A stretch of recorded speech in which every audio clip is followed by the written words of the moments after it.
দুর্নীতি যে কি হয় সেটা এখন বুঝতে পারছি, এতদিন বুঝতে পারিনি দুর্নীতির মানেটা কি। অ্যাকচুয়ালি ভেতরে কে চালাতেন, মমতা বন্দ্যোপাধ্যায় না অভিষেক বন্দ্যোপাধ্যায়? সামনে ছিলেন দিদি, পেছনে ছিলেন অভিষেক। তা ব্যানার্জি, আপনাকে আমি জানিয়ে রাখি, রচনা বন্দ্যোপাধ্যায় একমাত্র হিরোইন পশ্চিমবাংলায় যে মিস্টার বচ্চনের সাথে কাজ করেছে। আপনি বোধহয় জানতেন না জিনিসটা। এবং শুধু তাই নয়, 7খানা ল্যাঙ্গুয়েজে কাজ করেছে, 150-র উপরে ছবি করেছে। আপনি যেখানে আপনারা রচনা বন্দ্যোপাধ্যায়কে চাইবেন সেখানে আপনারা আমাকে পাবেন।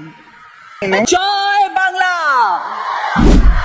আরো জোরে জয় বাংলা।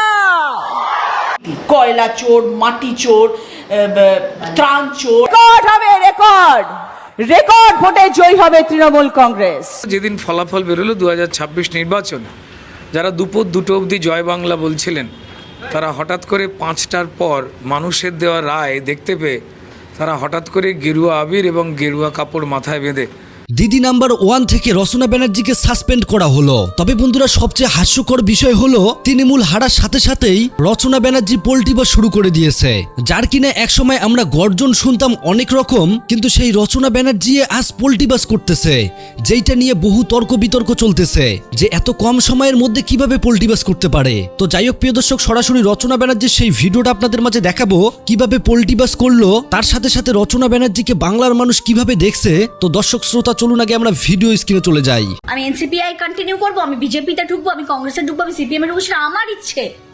আমি রিজাইন করবো কেন? তোমরা বলছো বলি রিজাইন করে দেবো। তোমরা কে হে হরিদাস পাল?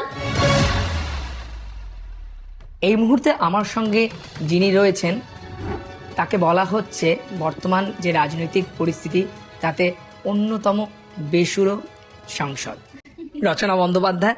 রচনা, সামগ্রিক যে রাজনৈতিক পরিস্থিতি, যাদেরকে বিদ্রোহী, বেসুরো, আরো অনেক রকম তকমা দেওয়া হচ্ছে কোট আনকোট, তার মধ্যে তুমি অন্যতম। এগুলো শুনে কোথাও মনে হচ্ছে যে সত্যি বেশ ভালো ছিলাম, রাজনীতিতে না এলেই হতো, মানে শামও গেল কুলও গেল। না, সত্যি মানে কখনো ভাবিনি যে রাজনীতিতে আসার পরে এরম দিন দেখতে হতে পারে, এরম একটা পরিস্থিতি হতে পারে, রাজনীতির রূপ এরম হতে পারে, এত কদর্য একটা রূপ হতে পারে রাজনীতির, সেটা কখনো আন্দাজ করতে পারিনি, কখনো ভাবতে পারিনি। ভাবলে হয়তো এই জায়গায় থাকতাম না। দিদির ওপরে ভরসা ছিল, দিদির ওপরে বিশ্বাস ছিল, দিদির কথা রেখেছিলাম। দিদি চেয়েছিলেন রচনা ব্যানার্জি আসুক, তাই জন্য এসছিলাম, কিন্তু অন্য স্বপ্ন দেখে এসছিলাম, সেই স্বপ্নটা ভঙ্গ হয়েছে ডেফিনেটলি। মানে তুমি বলতে চাচ্ছ কোথাও মোহভঙ্গ হয়েছে। আর তুমি নিজেই বললে যে মমতা বন্দ্যোপাধ্যায়কে দেখে এসেছিলে।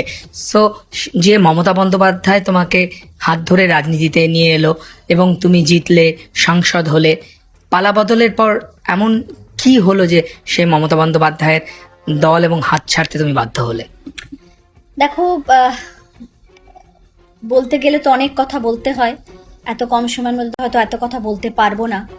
বিগত 2 বছর, আমি তো খুব বেশি দিনের সাংসদ নই, বা আমি রাজনীতির তো মানুষ নই, নাই আমার পলিটিক্যাল ব্যাকগ্রাউন্ড রাজনীতি, ঠিক আছে? তো আমি 2 বছরের যখন আমি রাজনীতিতে এলাম এবং যখন আমি দেখলাম যে মানুষ আমার উপরে বিশ্বাস রেখে আমাকে ভোট দিয়েছেন এবং আমি ভোটে জয়ী হয়ে আসলাম, তখন আমার মনে এটাই হয়েছিল। এবং মানুষের থেকে আমি যা ফিডব্যাক পেয়েছিলাম যে গত 5 বছর তো আমরা সেই অর্থে কোনো রকম কাজকর্ম কিছু দেখতে পাইনি আমাদের বিধানসভায়।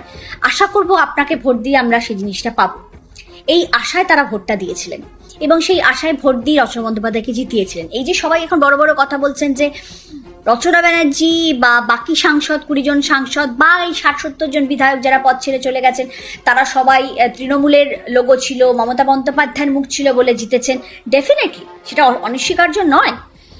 মমতা বন্দ্যোপাধ্যায় নিশ্চয়ই আমাদের দলের নেত্রী ছিলেন, জোড়াফুল আমাদের লোগো ছিল, উনি ছিলেন বলে দল ছিল, উনি ছিলেন বলে আমরা সবাই সুযোগ পেয়েছিলাম আসার জন্যে।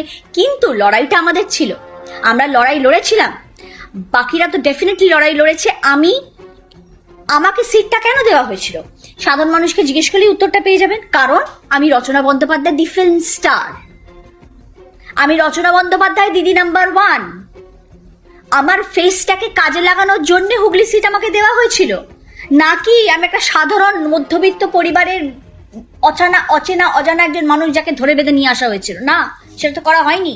তাহলে কেন করা হলো? একটা হারা সিটকে জেতানো হয়েছে।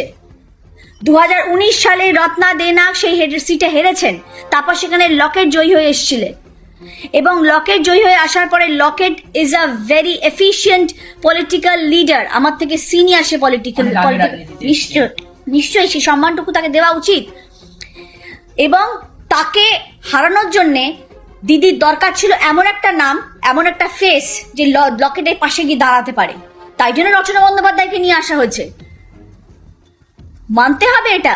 মহুয়া মৈত্র, কল্যাণ ব্যানার্জি, আরেকটা কে আছে জানো, কুণাল ঘোষ তো বাদই দাও, আরেকজন কে আছে বলো, আমাদের সাংসদ আরেকজন, নামটা মনে করতে পারছি না, ভীষণ বড় বড় কথা বলেন, বাংলায় কথা বলতে আটকায় ওনার বারবার, কীর্তি আজাদ, এরা সব অনেক বড় বড় কথা বলছেন আমাদের সাংসদদেরকে নিয়ে। হ্যাঁ, তারা এত কথা বলছেন, এটা তো সত্য কথা যে সেলিব্রিটি স্ট্যাটাসকে এনক্যাশ করা হচ্ছে রাজনীতির মঞ্চে, এবং করা হয়েছে বলেই আজকে রচনা বন্দ্যোপাধ্যায়কে হুগলি জেলা দেওয়া হয়েছিল, এবং সেখান থেকে তিনি জয়ী হয়ে এসছেন বলেই আজকে এত মানুষের প্রতি আমার দায়বদ্ধতা আছে। আর সেই দায়বদ্ধতা আছে বলেই আমি রিজাইন করিনি, এবং আমি বলেছি আগামী 3 বছর আমি আমার সংসদ তহবিলে যা যা অর্থ অনুদান দেওয়া হচ্ছে, আমি প্রত্যেকটি অর্থ ঠিক ঠিক জায়গায় মানুষের জন্যে দান করে দিয়ে তারপর আমি যদি রেস্ট নিই তো রেস্ট নেবো, যদি রিজাইন করি তো রিজাইন করবো, যদি কন্টিনিউ করি তো কন্টিনিউ করবো। That is my wish. আচ্ছা, আপনার কথার সূত্র ধরে তাহলে বলবো যে যেই মমতা বন্দ্যোপাধ্যায় দলের মুখ বললেন, আপনি যার লোগোর কথা বললেন, তাহলে দলটা অ্যাকচুয়ালি ভেতরে কে চালাতেন, মমতা বন্দ্যোপাধ্যায় না অভিষেক বন্দ্যোপাধ্যায়? সামনে ছিলেন দিদি, পেছনে ছিলেন অভিষেক। সেরম ভাই যদি তুমি দেখো, সামনে ছিলেন দিদি, পেছনে ছিলেন অভিষেক। এটা আমার 2 বছরের অভিজ্ঞতা, আমি তোমাকে বলছি।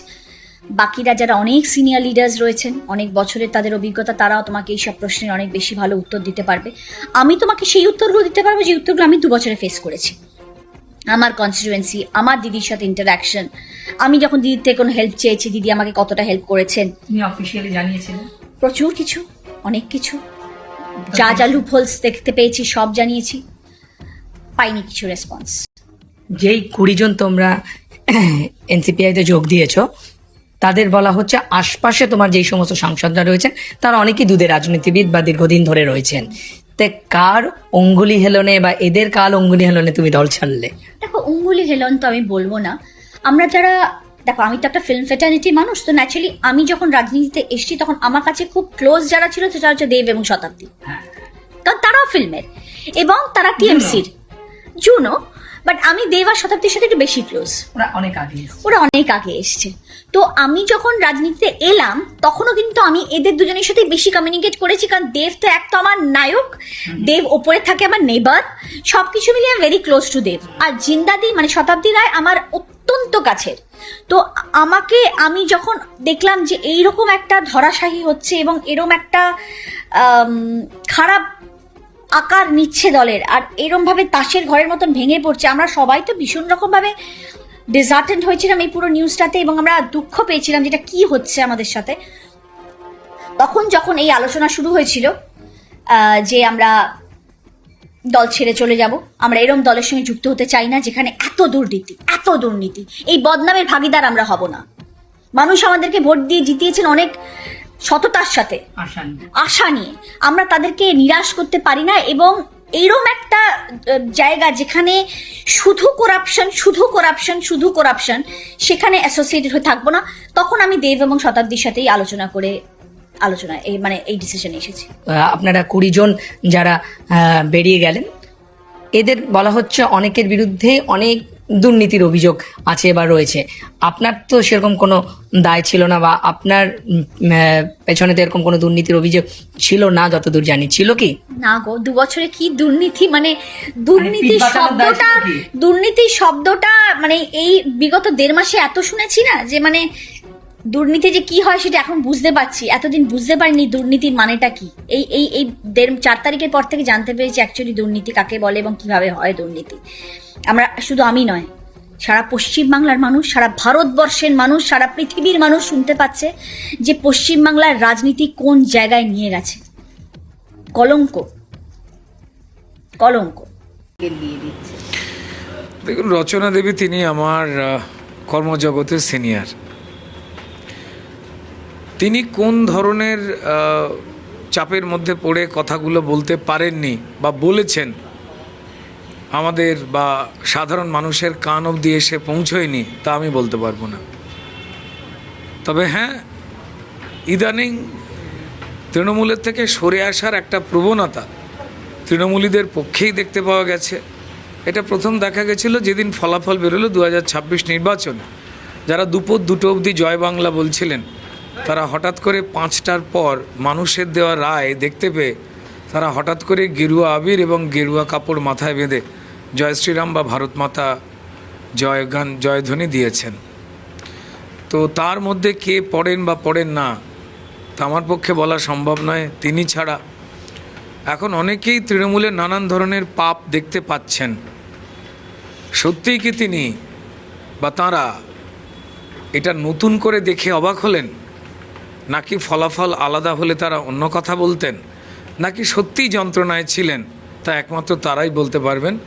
তবে আমার মনে হয় এই সমস্যা বা রহস্য সমাধানের জন্য ব্যোমকেশ বক্সী বা ফেলুদা যথেষ্ট নয়।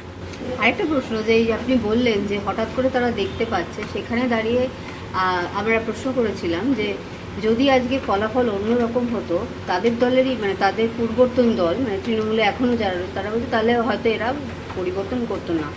তাতে মানে যেটা বলেছেন রচনাদি বলেছেন যে এই পরিবর্তন না হলে এত ভুরি ভুরি যে নানান রকম ঘোটালা সেগুলোকে ধামাচাপা দেওয়ার, যেমন এতদিন ধামাচাপা দিয়ে এসছে সেরকমই ধামাচাপা দিয়ে দিতে। দেখুন, এ দুটো সম্পূর্ণ অন্য দিক। প্রশ্নটা একটা অন্য ছিল, উত্তরটা একটা অন্য শুনলাম, আমি মিল পাচ্ছি না। তবে আবার বলবো, অন্ধকার থেকে যদি কেউ বেরিয়ে আসতে চান, যদি মনে হয় যে যা ঘটেছিল তা অন্যায়, হয়তো সেই সময় কেউ চুপ করে ছিলেন বা হয়তো বলেছেন যা আমরা জানি না। অন্ধকার থেকে বেরিয়ে আসা তো সুস্থতার পক্ষেই বাতাবরণ দেয়, সেটাকে নিয়ে তো বিদ্রূপ করা কখনো উচিত নয় বা কোনো তির্যক মন্তব্য করা উচিত নয়। তবে কি ঘটেছিল এটা একমাত্র তৃণমূলীরাই বলতে পারবেন, যে তারা যে যে কারণগুলো বলছেন তার মধ্যে তারতম্য যে শোনা যাচ্ছে তার আসল উৎস কোথায়। আবার বলছি, আলোর পক্ষে, শুভর পক্ষে, নিরপেক্ষতার পক্ষে যে কোনো মানুষ তিনি যদি আসতে চান তো সেটাকে নিয়ে কোনো তির্যক মন্তব্য করা উচিত নয়। আবার এটাও খেয়াল রাখবার দরকার যে পালে বাঘ পড়েছে বলে কি কেউ অন্য কথা বলছেন, আসলে পুরোটাই আমাদের কাছে গুলিয়ে যাচ্ছে। তাঁদের দল তৃণমূল, তারা আর কত ভগ্নাংশে ভাগ হবেন, তারা আর কোন চিত্রনাট্য রচনা করবেন নতুন নতুন ঘটনা ঘটাবার ক্ষেত্রে, তা তাঁরা বলতে পারবেন। বাঙালি বিস্মিত হচ্ছে, ভারতবর্ষের অন্য রাজ্যের মানুষ তৃণমূলের এই হাল দেখে অবাক হচ্ছেন না, কিন্তু বিভিন্ন রকমের তারা যে যুক্তি বা উপায় বা কথাগুলো বলছেন সেটা দেখে বিস্মিত। বন্ধুরা, এতক্ষণ থেকে আপনারা পুরো ভিডিওটি প্রথম থেকে শেষ পর্যন্ত দেখার জন্য আপনাদেরকে অসংখ্য ধন্যবাদ। দেখতেই পেলেন রচনা ব্যানার্জি, যাকে দিদি নাম্বার 1 নামে সবাই যাকে দিদি নাম্বার 1-এ সবাই চেনে, মানে এক কথায় দিদি নামে চেনে। কিন্তু ইতিমধ্যে শোনা যাচ্ছে দিদি নাম্বার 1 থেকে তাকে সাসপেন্ড করে দেওয়া হয়েছে।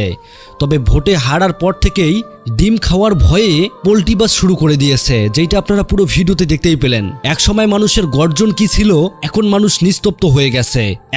এখন বর্তমান তাদের দলের নেতাকর্মীদেরই উপর বদনাম ছড়াচ্ছে এই রচনা ব্যানার্জি, মানে বিষয়টা হাস্যকর। তবে দর্শক, ইতিমধ্যে শোনা যাচ্ছে দিদি নাম্বার 1 থেকে রচনাকে সাসপেন্ড করে সেখানে স্বস্তিকাকে নেওয়া হয়েছে। এখন থেকে আপনারা দিদি নাম্বার 1-এ স্বস্তিকাকে দেখতে পাবেন। তবে প্রিয় দর্শক, আর যাই বলেন, দুর্নীতি বেশি দিন থাকে না। তো যাই হোক, পুরো ভিডিও দেখার পর আপনাদের মতামত কি কমেন্ট বক্সে জানাবেন, পারলে ভিডিওটি শেয়ার করে দেবেন। ধন্যবাদ।